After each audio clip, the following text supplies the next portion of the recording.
Aloha, everyone. I'm Tom Peake on the Big Island, a longtime writer and writing teacher, and the author of the contemporary Hawaii novel, Daughters of Fire.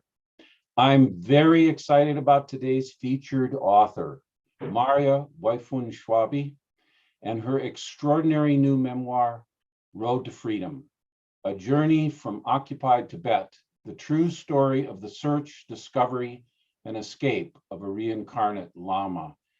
I've known Marya for many years through mutual Big Island friends and through her important work at Wood Valley Temple in Ka'u. Marya and her husband Miguel manage and reside at the temple, which was established in 1974 by Nechung Rinpoche, an eminent Tibetan Lama. They studied, lived, and worked with him for 8 years until his passing in 1983. Marya has organized 2 programs there for the Dalai Lama and the visits for dozens of Tibetan teachers of all lineages. She is fluent in Tibetan and has translated for many of these lamas. In 1987 and 1993, following the Dalai Lama's guidance, Marya, Miguel, and a monk from Nechung Monastery in India made 3 journeys to Tibet in search of Nechung Rinpoche's reincarnation. The story of their search, discovery, and escape with their teacher's 8-year-old reincarnation is documented in her memoir. Their experience demonstrates that even in a world filled with seemingly insurmountable obstacles, amazing things can be accomplished if you have courage, wits, faith, comradeship, and occasionally a sense of humor to keep your bearings. As the Dalai Lama writes in his foreword to the book, Marya's story is, quote, an example of how setting a goal and taking a realistic and determined approach to fulfilling it eventually lead to success. Marya, welcome to the 16th annual Hawaii Book and Music Festival. Mahalo for accepting the festival's invitation. I also want to thank Roger Jelnick for all he does to keep the festival vital, exciting, and relevant. And Colin Wong, who is the tech wizard behind our screens today. Marya, this is an extraordinary book. This is an extraordinary book, both its real life story and your beautiful storytelling. How did this incredible journey and subsequently the memoir come to be? Well, after Rinpoche's passing, we often saw His Holiness in Dharamsala during our visits there. And each time we would ask him where Rinpoche was reborn. And he would often just say, well, just wait, be patient. And finally, in 1987, he told us that Rinpoche had been born in Tibet, in Lhasa. And so we set out on a journey and we spent 3 months in Lhasa. But His Holiness actually warned us that we wouldn't find the boy during that visit. So we just really went in and learned the sort of made network with friends and allies, learned the area around Lhasa, went to sacred lakes, and we spent the summer there and came back, and His Holiness basically said, when the time comes, you'll receive the help. I'll let you know when the time comes. And so in 93, he told us again at that point that Rinpoche was born in Lhasa and gave us more clues as to where to look and who his parents were, the names of his parents. And why you and Miguel? Why did he ask you and Miguel to be at the center of this search? He didn't exactly ask us, but we were 2 of Rinpoche's closest students. Obviously there were other students that had studied with him, including a few monks at the monastery, because of the whole situation that happened in 59 and the Tibetans coming out, and they were just re-establishing themselves between 59 and 75 when Rinpoche came to Hawaii. So he had one very close student there who actually is the monk that went with us to Tibet. So after His Holiness told us that Rinpoche was indeed in Tibet, we asked him if we would be the appropriate people to go. And he said, actually, as Westerners and with an American passport, actually at the time I was still Canadian, but with Western, passports, you actually have more rights than our own people. And so he nodded and said, basically, he gave us the go ahead. And also with the blessing of the senior monks at the monastery, who completely trusted us, because without their blessing, we couldn't have gone either. And these monks at the home monastery in Dharamsala, they had a long relationship with you, which kind of raises the question that maybe for our audience would be helpful. Kind of a preliminary question to the story, which is, why is there a Tibetan Buddhist temple on Hawai'i Island? And how does it fit in with the Tibetan diaspora after the Chinese takeover and occupation? Well, so the Chinese basically started their invasion of Tibet in 1949, and it reached a critical peak in 1949 and 1959 when His Holiness went into exile. So from that time on, these Tibetans were scrambling just to survive. And in the early 70s, a few lamas had come to the West and had come to America. And a few Westerners had actually made their way to India to study with swamis and to meet the Tibetans and the lamas. And two of these people, Jesse and Nancy, actually met Nechung Rinpoche and asked him to come to Hawaii to start a center, to start a Buddhist center. So that was like in 1972. And they came back, but there was no site for such a center. So they came to the Big Island and basically found this beautiful temple, which was quite, the grounds were overgrown and it was needing repair and so forth, because it had been abandoned for about 5 years after the Nichiren Buddhists had left the valley to move to Hilo and other places. And so they basically got a sublease to fix it up and start this center here in Wood Valley for Rinpoche. So this was formerly a Japanese Buddhist temple. It was a Nichiren, it was the first Nichiren temple mission to be built in Hawaii. Oh, wow. Yeah, apparently the monk that came, he came in 1900 and he lived in Oahu for a couple of years, and he looked all over the islands, including Oahu, for a site. And finally he settled on Wood Valley. I guess there were certain Japanese folks that were dedicated to the Nichiren school of Buddhism around this area. So he built this temple. It's the first Nichiren temple. So we often, on the Big Island, we often refer to it as Wood Valley Temple, but it has a Tibetan name. What is the Tibetan name and what does that name mean? So Wood Valley Temple, actually, the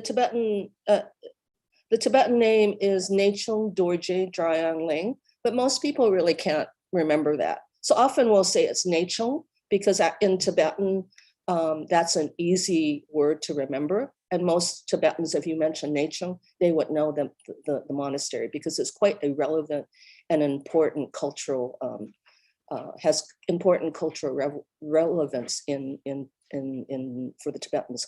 And so Nechung is like small place, and Dorje means immutable, and Drayang is like melodious sound, and Ling means island or center or place. It's like small center of small island, small center of melodious sound, of immutable and melodious sound. So would you tell us a bit about your beloved teacher, Nechung Rinpoche, and how you and Miguel came to be his students? So the temple got started in 73, and it was started for the purpose of bringing Rinpoche here. But it took him a couple of years to get here. So in the meantime, there were several other lamas that were traveling the West Coast, and they invited one of these lamas over. And at that time, Miguel and I came. And the folks that started it basically invited anybody that wanted to be involved, that wanted to work. that wanted to come around to participate. So that's what we did. So that's a picture of Rinpoche in Lhasa. It was in the 1940s. You could see his like felt Tibetan boots, and he's dressed very formally, and he was about maybe in his mid 30s at the time, early 30s, mid 30s. And he loved Wood Valley. He came finally in 1975. And during that time, we organized a visit for His Holiness the Dalai Lama. That's Rinpoche there, His Holiness seated there. Move it over, yeah. And there's Miguel and me in the back, and Mrs. Nakamura, Reverend Nakamura and Mrs. Nakamura, who were part of the Jodo mission in Hilo. They were such gracious. There's Reverend Nakamura. They were so helpful and so supportive for this little Tibetan temple to get started back in the 70s. And that's you right there, yeah? That's me. Marvelous pictures, marvelous pictures. That's me. So would you tell us a bit about the Tibetan cultural tradition of reincarnated lamas and why a book about that is so timely right now? Okay, well, as you know, Tibet has a unique tradition of searching and discovering, recognizing lamas of importance. And so, of course, like the Dalai Lama, this is the 14th reincarnation.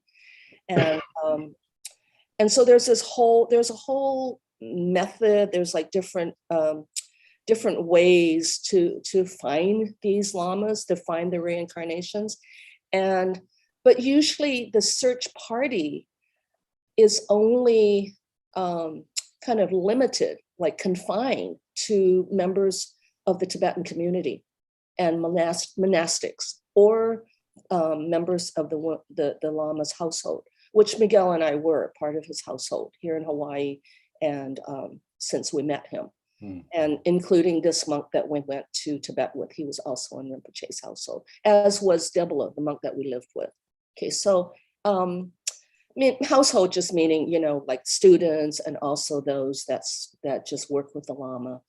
And so being non-Tibetans to participate in such a search is really, as far as we know, unheard of. That we don't know of any other Westerner that has been part of such a search. And so it was really an honor that His Holiness trusted us to go, and also the senior monks trusted us to go. It's really important because I really wanted to share that story because it is so unusual. And it's important because of what's happening in Tibet still, right? I mean, after the 1959 diaspora and the Tibetans like basically spreading all over the world, they're probably in many Western countries, and there's many Dharma centers now. But the repression continues, the oppressions continues in Tibet. I mean, there's still problems with like people having pictures of the Dalai Lama, they're thrown in jail. And if there's any mention of independence or any mention of human rights, it's just not acceptable. And so I wanted to also shed light on the Tibetan situation. And thirdly, it's an important subject right now because His Holiness is like 87. He's very healthy, and he has spoken publicly many times that he'll live to be over 100. And he certainly looks youthful and is in good health. But yeah, he's still 87. And so the Chinese are kind of itching to replace him. They have a fear of him in a sense because of his influence on the Tibetans, both inside and outside Tibet. And he has a great influence he has he has many students of many kinds, many Chinese students now abroad. And so they have actually started a committee that we heard of recently of 25 members that are in charge of not finding, but actually replacing this current Dalai Lama with somebody that they want, like they did with the Panchen Lama. Essentially displacing the tradition of the reincarnation. Yeah, I mean, they have no experience. They have no knowledge of reincarnation. They don't really, the Chinese Communist Party doesn't really have the philosophy behind it. And so that's in the book, actually. There at the back of it, there's an article that His Holiness wrote about 10 years ago on the meaning of reincarnation. And it's quite meaty, you know, it's quite like deep philosophically, but he does go into how this tradition kind of evolved and how it's like practice. So I must tell you that I thought that the treatment in the narrative, the whole story in the background, we see the oppression and the changes, the increasing oppression between your first visit and then the later visit. And it's so well rendered in a kind of, how do I want to say it, almost even-handed way, just straightforward narrative that makes it very poignant to watch this. It's just part of the reality. It's, you know, you don't really opinionate on it. It's just part of it. But that makes this book very powerful. I got a real picture. And, you know, sometimes I cried. It's very powerful. So related to that, maybe what were the most harrowing moments? You know, could you tell, just to give us a flavor? I mean, you know, there's 18 checkpoints you have to get through with this 8-year-old that you're trying to smuggle out of the country. There were times when the roads were closed from flooding. There was the secret police seemed like they were always showing up. But could you maybe just touch on a couple of harrowing moments just to give the audience kind of a sense of the real danger, you know, of imprisonment or worse as you went about your business? Well, there were 18 checkpoints, and out of those, maybe 6 or 7 were really easy. Like when we were on the road to Kathmandu, we actually, after we reached a halfway point, it actually wasn't so difficult. But then because Rinpoche had no papers, and we couldn't get any papers, right? He had no passport. Phenomenal part of the story. This kid with no papers, and how you get around that. It's we had to hide sweaty palms every time, you know, these guys would show up in their uniforms asking for everybody's papers. Yeah. We one of the most harrowing, I mean, there were at least, like I said, about 10 or more, which was really tricky. But one of the worst, I think, was when we got to the Tibetan Nepalese border. That was the second checkpoint. And we got there at night. And this is, like you said, we didn't even know if we could drive all the way there. And we had a huge amount of luggage. That's one thing we don't do well, is we don't travel lightly. And we also, you know, people give us things, because a lot of the Tibetans gave us, you know, like care packages and shoes and food for their kids in India. So we had a lot of luggage. And so, but we did drive all the way to the border, and we checked into this hotel there, which all the Westerners stay in. And you're really only allowed to stay there overnight. You have to leave the next morning at a given time of like maybe like an hour window. And we had no idea how we were going to get, you know, past the checkpoints. It was heavily surveilled. There were people that you could see were secret police, and one of them actually started tagging us. And we didn't know what we were doing. That was really difficult because Rinpoche's dad had actually come from Lhasa with us to the border, which was super great because it actually gave, gave a kind of a time, like a couple of days, where they didn't have to say goodbye in Lhasa, because Rinpoche was their only son. They only had 2 kids. And if you can imagine, like a parent letting their 8-year-old child go with complete strangers, really, with just a letter from His Holiness, which itself is a great honor. So we got to the border and we didn't know what we were doing. And so we're just laying there in the dark, and it was raining, and there's actually a passage here that I could read, which is really. Do you want to read? Yeah, there's actually, it's just, and then Rinpoche, because he was with his dad, he's very quiet. So he had showed no emotion from the time we left their house in Lhasa, all the way on this 2-day trip to the border. And that night, sitting there in the dark, he just wept. He just cried, and it was so difficult. And we actually didn't even know if his dad would let us take him the next day because of this emotional outburst. But the next day he was fine. He came. That's another story. So it started to rain basically as we're sitting there. As you know, it was monsoon season, and so we're sitting there in our room, and it started to rain. And I'm writing. This is before the outburst, actually. As we sat silent in rumination, raindrops began to fall, pitter-pattering on our windowsill. The view from our room was awesome. We were on the edge of the cliff, surrounded by dense vegetation.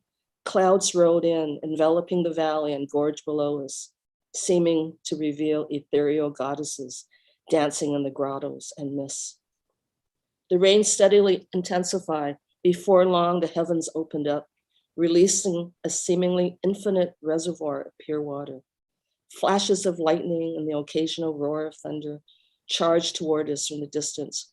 Perhaps the Titans or local deities were in battle or doing aggressive sparring.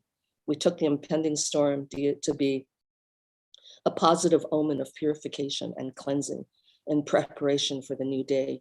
On the eve of potentially the most perilous mission of our lives, for some inexplicable reason, we had no fear. On the contrary, we felt assured of our success.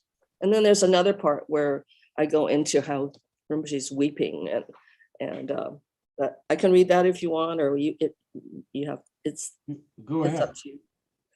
Go ahead. The next part? Okay.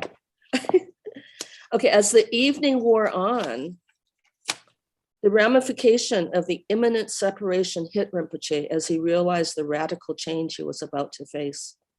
It was the first adult experience for an 8-year-old boy who had lived a very sheltered life. He buried his head in his father's lap and began to sob uncontrollably. There was nothing that any of us could do. No words of comfort could we offer. No outpouring of love could we generate to console this child.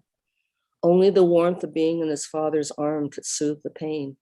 The situation must have been equally as difficult for his father, but he showed little outward sentiment. It was a process that each had to suffer. Cool breezes floated in through the open windows, soothing us with a gentle embrace. The downpour of rain was relentless. Sheets of water penetrated every atom of earth and space. It filtered through the trees and dripped through the branches. The moisture soaked into our thirsty skin, still parched from the Tibetan plateau. We tasted the freshness of renewal around us. We were completely encompassed by the roar of the river rushing through the gorge, enhanced by the rumble and thundering clap of the sky dragon overhead, matched in intensity only by the downpours. We sat in stillness and waited for a break in the turbulent storm as the outer noise merged with a swift current of thoughts in my mind. In time, the boy's tears ceased and Rinpoche had cried himself to sleep. Wow. Wow. Thank you. Thank you. So where is the reincarnate Rinpoche now. Oh, before we get to that question, let me show you see if I can hold up a picture of the boy.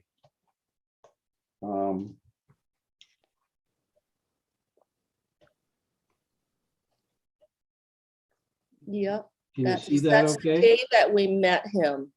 That's the day that we met him at friends of the family and friends of our contacts or relatives of our contacts. We couldn't go to the parents' house because that was too dangerous. And so our contacts arranged for a lunch at their house and we met him. Those are his his best clothes. The Tibetans have, these special clothes they wear for certain occasions like New Year's and so on. And you have a very brief, like a couple minute reading of when you first met him. I think we have time for that. And then I also, while she's reading this, I want to ask the audience, start sending in some questions if some occur to you, and because I like to pass them on to Marya to answer. So don't be shy. Easy questions, okay? Just kidding. But anyway, yeah, while we're waiting for some more questions to come in, could you read that next? Sure. So this is on our third trip. We went in once in 87 and then once in early summer of 93, where we just we were looking for our friend, our colleague who had disappeared and we didn't know where he had gone. And so that was the second trip. And the third trip, all three of us, we found him in India and we went back together. And that third trip was really magical. So this is the day we first met him. As I alighted from the rickshaw, so we had to take a rickshaw to these friends' house. And they basically, the rickshaw driver just weaved through the edge of town and so that we couldn't be followed. As I alighted from the rickshaw, my heart fluttered, causing me to take a few deep breaths. 10 years had gone by since our precious Rinpoche had passed away. Miguel and I had both matured, having carried the responsibility of managing the temple all on our own. For the past decade, we have been waiting for this very moment. Suddenly, the magnitude of our role in this assignment became overwhelmingly tangible. We walked through a walled entrance into a small courtyard filled with dahlias and nasturtiums in vibrant fuchsia and shades of citrus. Blooming roses and pastel pink grew alongside the pathway leading to the house. Upon entering, all we saw was a small boy. Rinpoche sat cross-legged on one of the beds, his silhouette softened by the diffused light of a nearby window. His slight frame was clothed in silk satin chupa that was chocolate brown with circular patterns and worn over corduroy pants. These must have been his best clothes, his New Year's outfit that was worn only on special occasions. His hair was closely cropped, short like that of a monk. Composed, he sat with his hands placed one upon the other as if in a meditative posture. He looked at us politely, poised beyond his ears. Our Rinpoche had passed away in his late 60s, and we are now in the presence of an 8-year-old boy believed to be his reincarnation. So we got a great question regarding this. First off, aloha Marya from Nina. And Nina asks, yeah. Hi, Nina.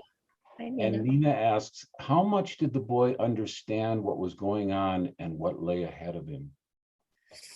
I don't exactly know. He, that day we met him and his parents, we obviously didn't know. We had a lot more questions than we had answers for. And so we worked out the details of what we would do, like within a week. We wanted to leave in a week. So Miguel actually, in his bold Western way, just went, basically he was sitting next to the boy, holding his hand. and just say, do you know what we're here for? Do you know we want to take you to India, to the monastery? And he didn't say anything. He's very quiet. He's still very quiet. He just basically gave the slightest nod of his head. There he is. Yeah.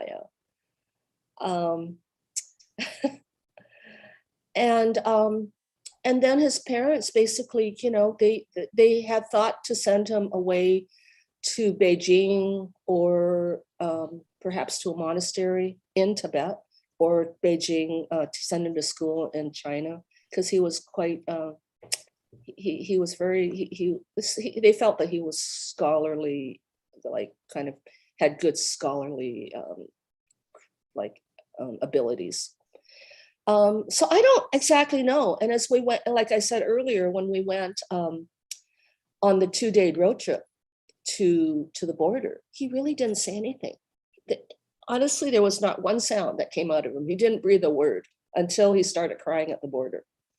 And then I think I worried a little bit after we got through that sort of tense moment the next day after we got through that, and we continued on. We were in Nepal, and we were on the road to Kathmandu, and he was still so quiet. And I worried, that he was traumatized. But when we got to Kathmandu, there's a beautiful picture in the book where he's like beaming. He's just like, he has the greatest smile on his face with the two of us in Kathmandu. So, if I could comment, there are many lines of suspense. And speaking as a novelist who relies heavily on various kinds of suspense, I have to tell you, this is a very suspenseful book. But one of the more subtle but powerfully suspenseful elements is exactly, what is this child thinking and how is this child going to act? Mm-hmm. And this 8-year-old has enormous presence, yes, despite the fact that he says very little. mm-hmm. So I found it one of the most suspenseful aspects is exactly what Nina was asking you about, because we're wondering and we're trying to interpret, but it's marvelously rendered, the whole thing with his reactions along the way, and ultimately his participation in some of the outsmarting the secret police and the various other authorities in his own way. He did. He participated. He knew. He definitely knew what was going on. So another question came in from Deb Oakley Melvin, asks, when did you decide to write about this experience? Back in 2000. It took like 20 years. I started writing. It started actually with a tape recording of some of our memories, especially the highlights of the trip, all the, like the checkpoints and this and that. But it was very sort of bare bones. And so it became kind of this manuscript. And Tom, as you know, you and Catherine looked at the manuscript kind of earlier on, and it needed work. It just really, honestly, it took a lot of effort and perseverance. Sometimes I didn't even think that it would ever get published. It was because the editing process was just long. And besides, we have a full-time job. We live here, we work here. There were times when we had to travel. We went to India quite a few times in that time. We started a center in LA, and then there was a time when the Tibetan government in exile was negotiating with the Chinese communist government. And there was some hope that there would be progress. And so we dropped the book. We just didn't work on it for several years because we didn't want to jeopardize anything. But that obviously didn't happen, so we picked it up again. The Taoist author, Arthur Rosenfeld, now monk Yun Ro, has a wonderful saying that applies, which is, anything worth doing is worth doing slowly. Yeah, yeah. That's definitely, I mean, we're very happy with the, with how the book turned out. We could have gone with a regular, probably one of the Buddhist publishers, but I wanted it to have a certain artistic feel. I wanted to have like some of these color photos in there to kind of accompany the narrative. And so we're happy with it. It's really beautiful. In fact, it strikes me as the kind of book that publishers used to publish routinely, big, beautiful,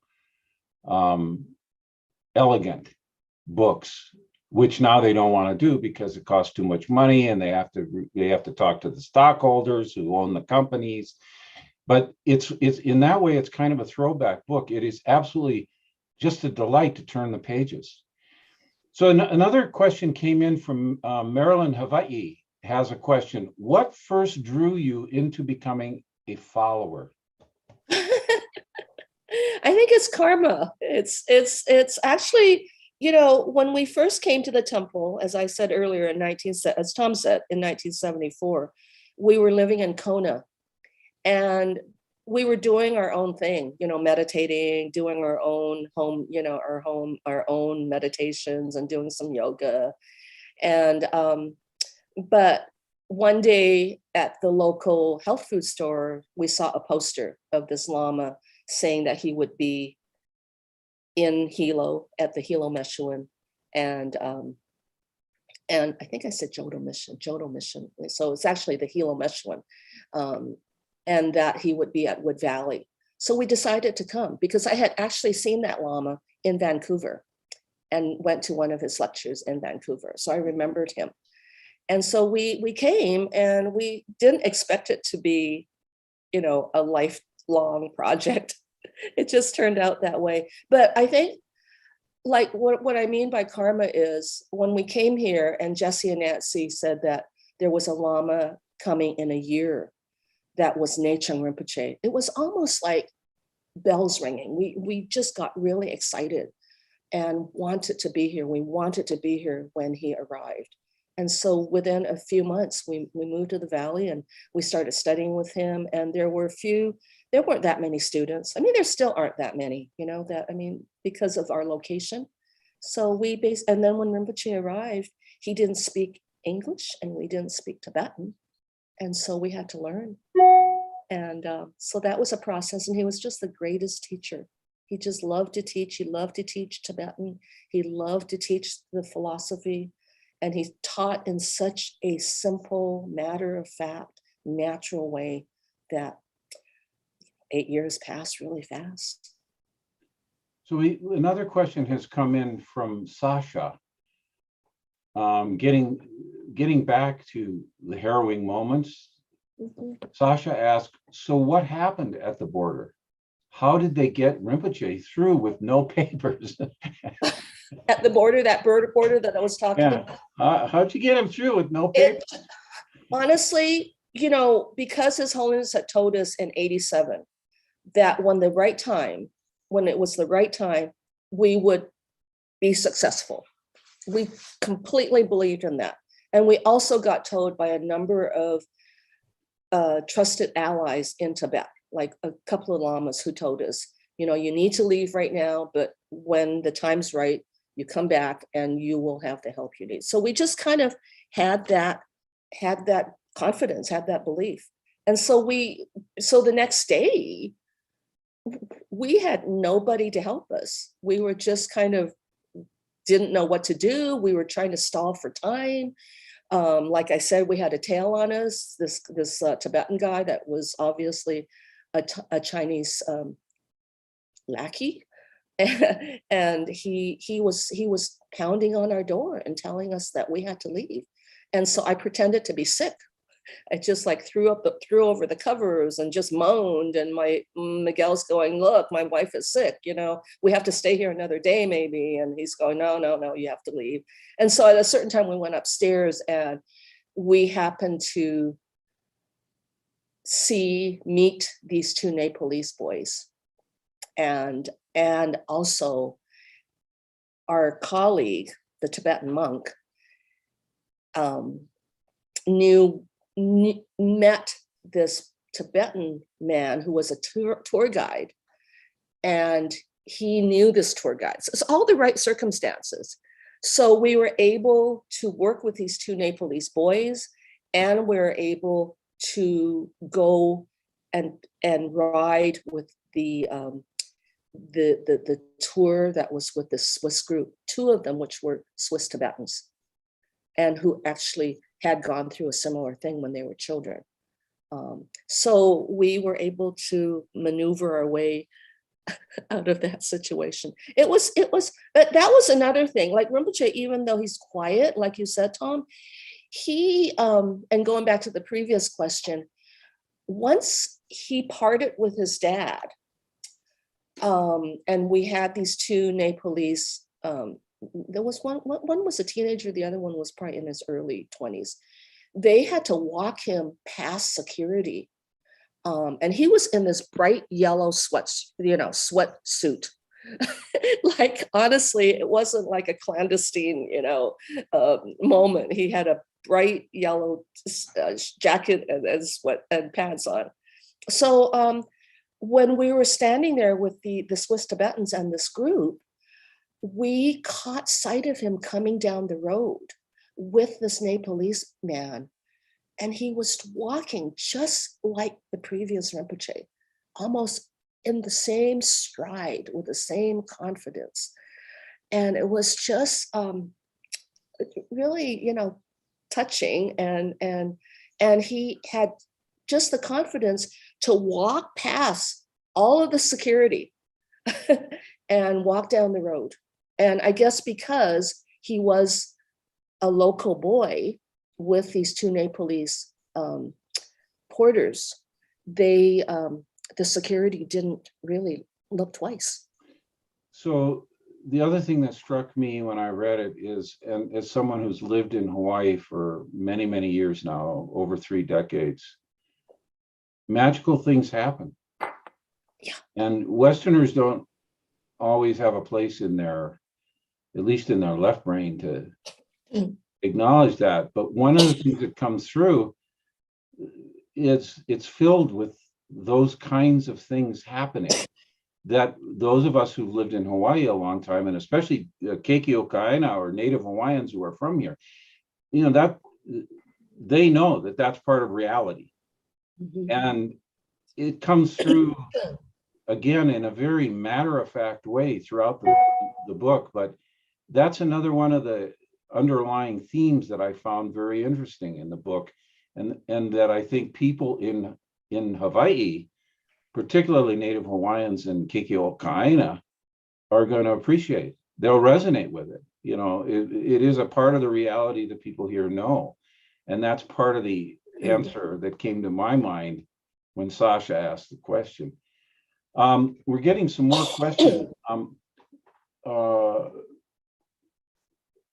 Sasha also asked, how did they know he was the true reincarnation? If you can reveal that to us. His Holiness had, often, he doesn't recognize all lamas. In fact, he's kind of narrowing it down to where he's particular about who he recognizes now.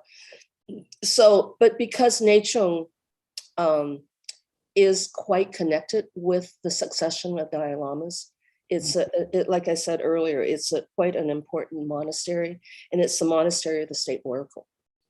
So between His Holiness's divinations, his clues, telling us the names of the parents, where he was born, the year he was born, we were able to work the system, it's in the book, to where we were able to find him. And also, like I said, the third trip was magical. Everything came together to where it was not a hardship at all. We didn't have to look for a needle in a haystack, which would have been really impossible. Also, the Nechung Oracle also recognized him. That's another story.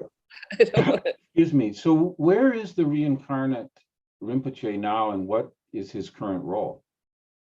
He is one of the two head lamas of Nechung Monastery. And the other lama is the Nechung Guden, who is the medium of the chief state oracle. So there are several state oracles, but Nechung or Dorje Drayang Ling is the chief state oracle. So there's a medium for him, for the oracle, and then there's the reincarnate lama, which Rinpoche is. So this is at Gutu. This is in Lower Dharamsala, and this is like several years ago. There's Miguel and me and Rinpoche. We don't If I see. can get this other picture up. Yeah, the other one is great. This is at Wood Valley Temple after one of the teachings. He is an extraordinary teacher. He goes really deep into the subject matter. There's nothing shallow about the way he teaches. And he loves to teach. So this is, I think this is 2019. And he hasn't been back since because of COVID. He was going to start coming back like every year. He basically has been at the monastery, and he just finished a 4-month retreat. And, with the accompanying fire purification ritual at the end. So yeah.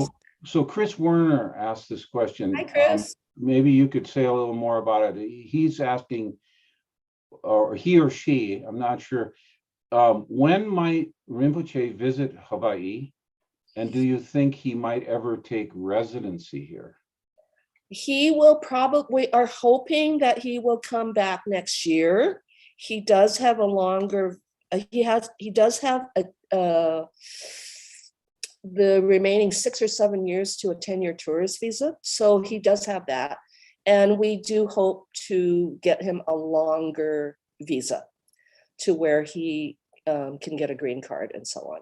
I don't think that he will live here full-time because of his importance and his role at the monastery. So he does have to be there a part of the year, but we're hoping that he'll be here like 4, 5, 6 months a year. Yeah. So Marilyn Hawaii also asks, did you ever face feeling of defeat and frustration? And if so, how did you overcome it? You mean during the journey? Yeah, I think so, yeah. Did you ever face feelings of defeat and frustration? And if so, how did you overcome it? We never felt defeat. We always knew that we would succeed. I mean, despite all the hardship, despite having to go through multiple checkpoints, which we actually knew there were a number of checkpoints already from our 1987 trip, because we went overland, right? So, but at that time, there were maybe only like 8 or 9 checkpoints. So it had doubled in the 6 years. The part that was somewhat frustrating, and it wasn't that we weren't able to work it out, was our traveling companion, the monk that we were with. He's very energetic, he's very charismatic, but he is talking about Thupten here. Yeah, Thupten. Thupten. He's a great character in this story. He is, right? Yeah, absolutely. He is. You can see him in the pages. He can be also somewhat impulsive, and he's very politically motivated. He's quite the activist. He still is. And he doesn't, in some ways, he doesn't sort of see the ramifications of certain actions. So at certain points in the 93 trip, he kept saying, you can leave now. You can go back to Kathmandu and wait for me in the hotel. And I will bring Rinpoche out. And we're going, we're not leaving. We're not, this is too important. And besides, His Holiness and the elders trusted us to come, to go on this journey. And so, and he had already I mentioned earlier that he had disappeared during the second journey. And that was because he had actually gotten arrested and like hooded and interrogated. So we're going, you have already been arrested.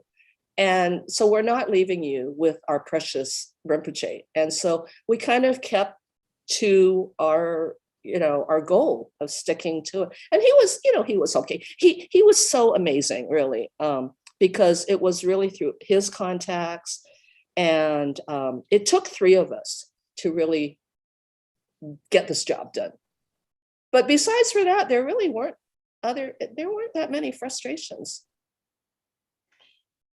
There's another thing it's kind of out of sequence, but I want to show this picture.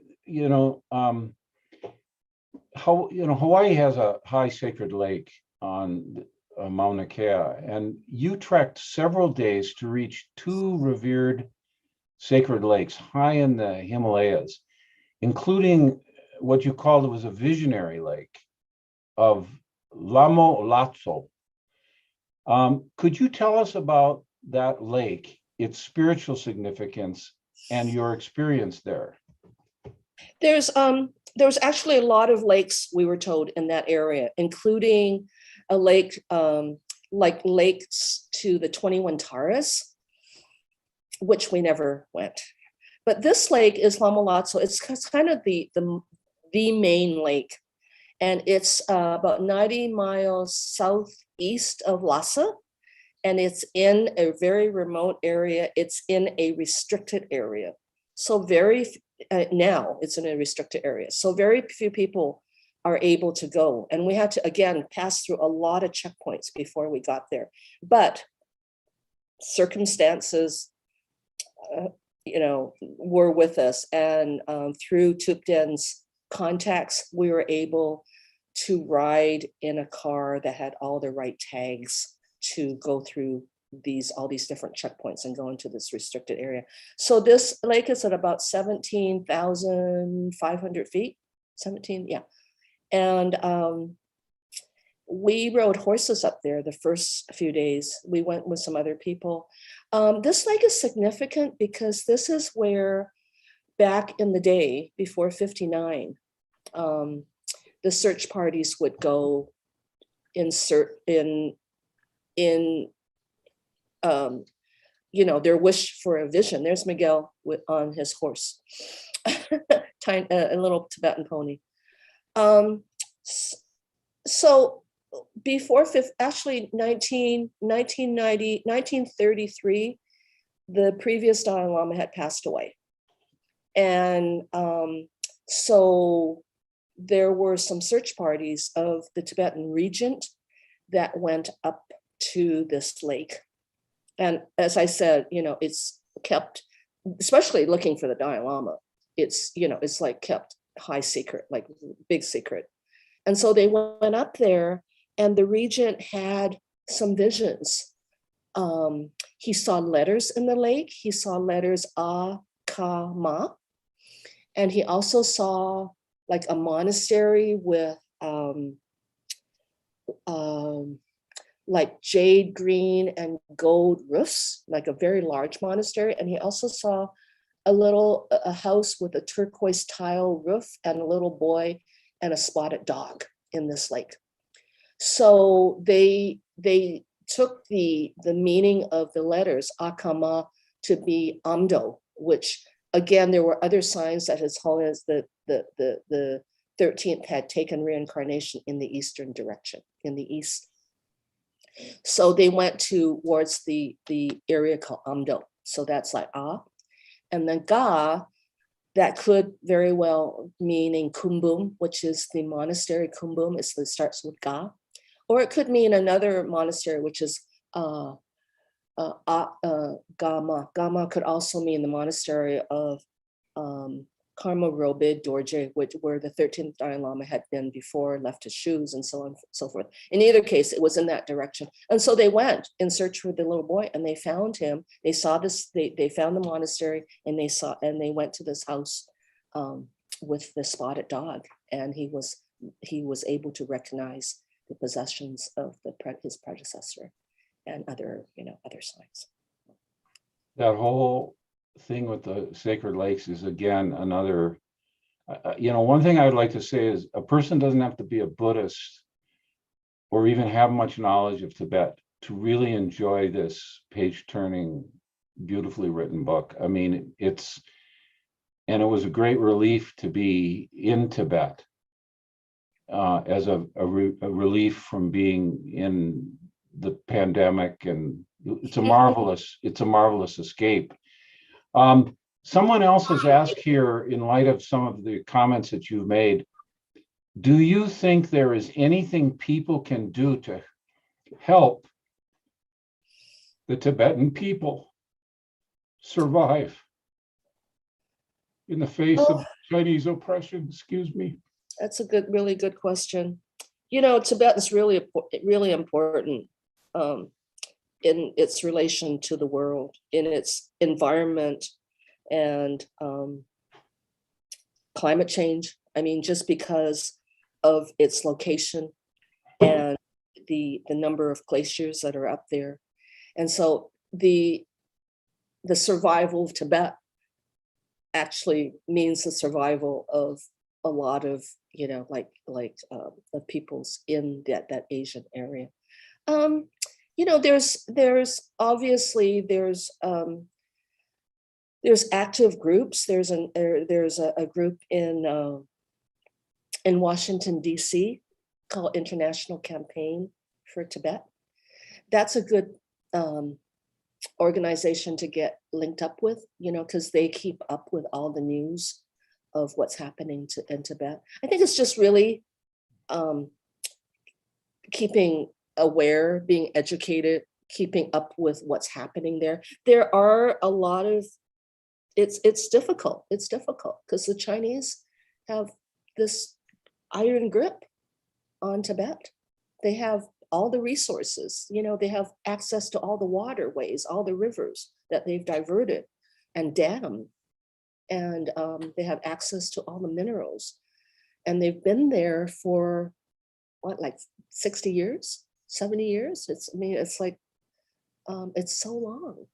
And I think in the early days, even our monastery, they thought that, why build something too permanent? Because we're going to go back to Tibet, and as years go on, as the decades go on, it's difficult. But His Holiness is, he's optimistic. He's really the optimistic person, and he believes that change will come. Well, I know many of my Native Hawaiian friends believe, they look back at the last 250 years or so and see it as a temporary period of oppression, a temporary period of displacement and from colonialism. And I wonder if, the Tibetans, you're talking about 70 years of displacement. Do some of them kind of imagine, as many Native Hawaiians do, that there will be a better time down the road, and that part of that is that people worldwide become more cognizant of what happened here and in Tibet, and that might lead to kind of a consciousness change and political changes, and that they might once again have their indigenous culture back again. Do any of them have that optimism at all, or are they more pessimistic? We do. I mean, obviously, as I mentioned earlier, we have the state oracle, and often he's relied on to give a prediction or some advice as to what will happen in the future. And I'm not privy to those predictions, but he often will give certain rituals, certain prayers to be done. And so, yeah, it's definitely, it's been a long time, but things change. Tibet's been in other periods of difficulty before, and we'll see. We'll see. But obviously, because of what happened to Tibet and his, there's been now lamas that have gone all over the world. His Holiness has traveled the world, and he's really spread his message love, of kindness, of humanity, and of peace. And so in that way, it has reached a lot of people around the world, which is great. So I see Roger here, but if Roger, Sure. there's one last question I'd like to ask her that I think people would be interested in. If I have just, I think she can answer it in 1 minute. May I? Sure, go ahead. You have had a personal relationship, Marya, with the Dalai Lama for many years. What's he like? He basically, what you see is what he is. I mean, he's friendly, he's warm, he truly walks the talk. He truly practices that loving kindness that he talks about. Like caring about others more, or as much as you care about yourself, more than you care about yourself. And he's very funny. He's great to be with.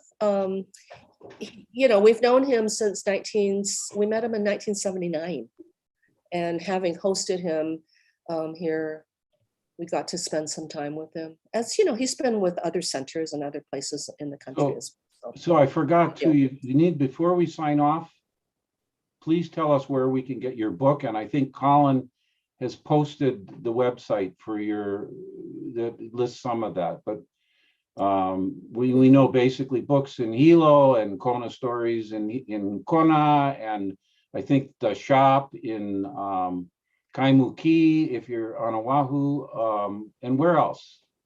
You can certainly go to our website that Colin's posted the link for. We have some paperbacks and hardcovers here, but we don't have obviously the e-version. So the e-version actually has all the photos as well, which is terrific.